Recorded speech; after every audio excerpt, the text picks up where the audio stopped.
kasih.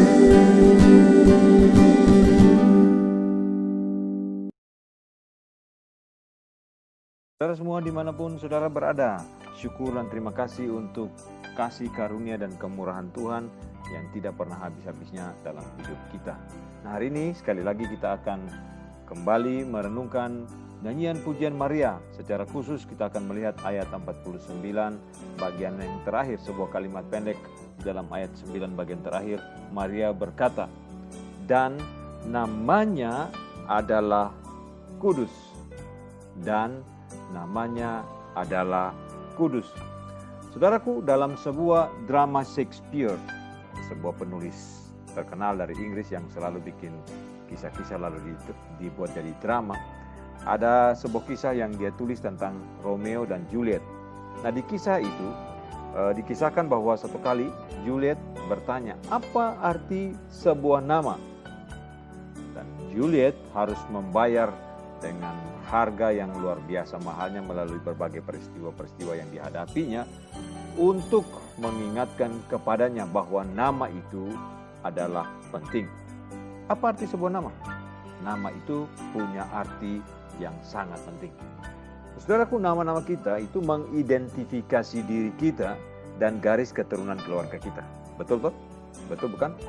Ya pasti betul lah, karena nama kita adalah identitas kita yang menunjukkan siapa kita sebenarnya. Dan dari keluarga siapakah atau dari keluarga manakah kita berasal. Juga menolong membedakan kita dari orang yang lain. Jika ada orang lain yang tidak mengingat nama kita, maka kita seringkali akan bisa merasa bahwa kita itu menjadi orang yang tidak terlalu berarti.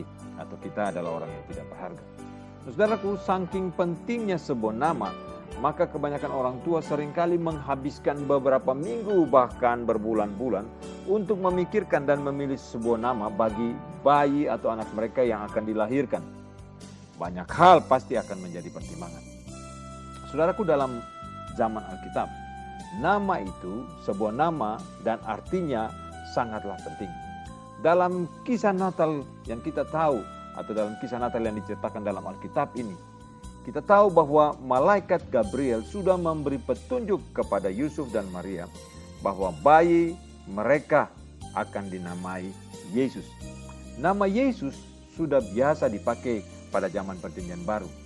Arti nama Yesus sangatlah penting, itu diambil dari nama Yosua yang berarti juru selamat. Tuhan Yesus datang untuk menyelamatkan manusia, termasuk saudara dan saya, dari dosa-dosa yang kita lakukan. Tuhan Yesus datang untuk memberi permulaan yang baru dan memberi hati yang baru serta memberi roh yang benar yang dapat menolong kita untuk hidup sesuai dengan maksud dan rencana Tuhan menghadirkan kita di tengah-tengah dunia ini. Saudara, dalam ayat 49 ini dengan jelas Maria menyebutkan bahwa namanya, nama Tuhan adalah Kudus. Saudara, ketika Maria memakai istilah kudus, maka makna yang sangat dalam yang menggambarkan bahwa ini adalah kemurnian moral yang mutlak dari Allah sendiri.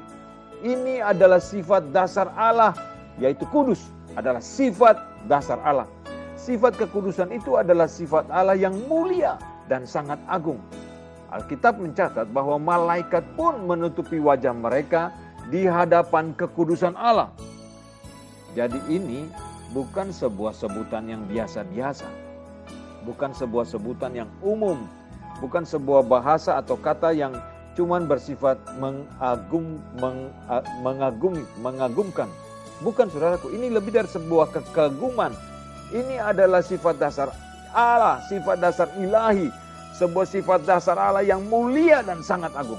Nah, saudara, Maria mengetahui dan mengerti secara dalam bahwa Allah yang Maha Kuasa yang telah melakukan perbuatan-perbuatan besar dalam hidupnya adalah Allah yang namanya Kudus. Allah yang namanya adalah Kudus. Saudara, Tuhan Yesus juga kalau kita memperhatikan diberikan sebutan-sebutan yang lain dan panggilan-panggilan lain yang mencerminkan kemuliaannya, keilahiannya, serta kemanusiaannya.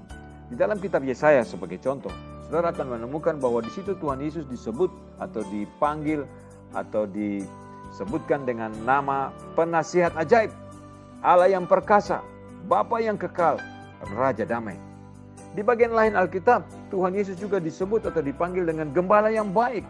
Atau dia disebutkan atau menyebutkan dirinya roti hidup, Imam besar yang agung, Immanuel, Raja di atas segala raja, terang dunia. Nah saudaraku, setiap sebutan itu mencerminkan suatu aspek dari sifat Tuhan yang kita percaya. Sifat ilahi Allah yang kita percaya. Satu hal yang mengandung kekudusan, kemuliaan, keagungan Tuhan. Saudara, kalau saudara memperhatikan, itu pernah dicatat dalam konkordansi Crudens yang diterbitkan pada pertama kali tahun 1737, memberikan catatan bahwa ada 198 nama atau gelar atau sebutan buat Tuhan Yesus yang disebutkan dalam Alkitab. Saudara perhatikan, 198 nama, gelar, sebutan buat Tuhan Yesus di dalam Alkitab. Nah, saudara, kita mungkin tidak mengingat semua 198 nama gelar atau sebutan-sebutan bagi Tuhan Yesus di dalam Alkitab. Tetapi saudaraku, yang luar biasa adalah Tuhan mengingat nama kita masing-masing. Ini hal yang luar biasa yang perlu kita selalu ingat, bahwa kita tidak dilupakan oleh Tuhan. Kita mungkin bisa merasa tidak berarti, terabaikan, dan terlupakan di tengah-tengah berbagai kesibukan, berbagai banyak macam orang di tengah-tengah dunia ini. Tetapi saudaraku, catat ini, Tuhan mengingat kita dengan nama kita masing-masing. Di dalam Yesaya 43 ayat 1 dikatakan, "Janganlah takut, sebab aku telah menebus engkau. Aku telah memanggil engkau dengan namamu, dan engkau ini kepunyaanku." Yesaya 46 ayat 16a. Firman Tuhan berkata, "Lihat, aku telah melukiskan engkau di telapak tanganku." Saudaraku, Tuhan memanggil kita dengan nama kita masing-masing. Karena kita adalah kepunyaannya, maka ia melukiskan kita di telapak tangannya. Jelas saudaraku, Tuhan sangat memperhatikan kita. Sampai detail-detail dalam hidup kita pun tidak terlewatkan oleh Tuhan. Pegang janji Tuhan ini, bahwa Tuhan mengenal, Tuhan mengetahui kita masing-masing, dan memanggil nama kita dengan nama kita masing-masing. Saudaraku, di dalam hidup ini, marilah kita belajar untuk senantiasa mengucap syukur. Karena kita punya Allah yang kudus, Allah yang namanya kudus, Allah Immanuel, Raja di atas segala raja, Gembala yang baik. Kita patut mengagungkan Tuhan untuk segala hal yang luar biasa, termasuk ketika Dia meletakkan kita, melukiskan kita di telapak tangannya. Saudaraku, kita ada di hati Tuhan. Kita selalu ada bersama-sama dengan Tuhan. Nah, sama seperti Maria, kita patut bersuka cita karena Tuhan yang kita percaya adalah Allah, Tuhan, dan Juru Selamat kita. Tuhan yang setia, yang tidak pernah meninggalkan kita. Tuhan tolong kita supaya hidup dan kehidupan kita terus dan menerus bergantung, bersandar kepada Tuhan yang setia, Tuhan yang kudus, Allah yang luar biasa, Allah yang agung, yang mulia, Tuhan yang namanya kudus. Terpujilah Tuhan dari kekal sampai kekal.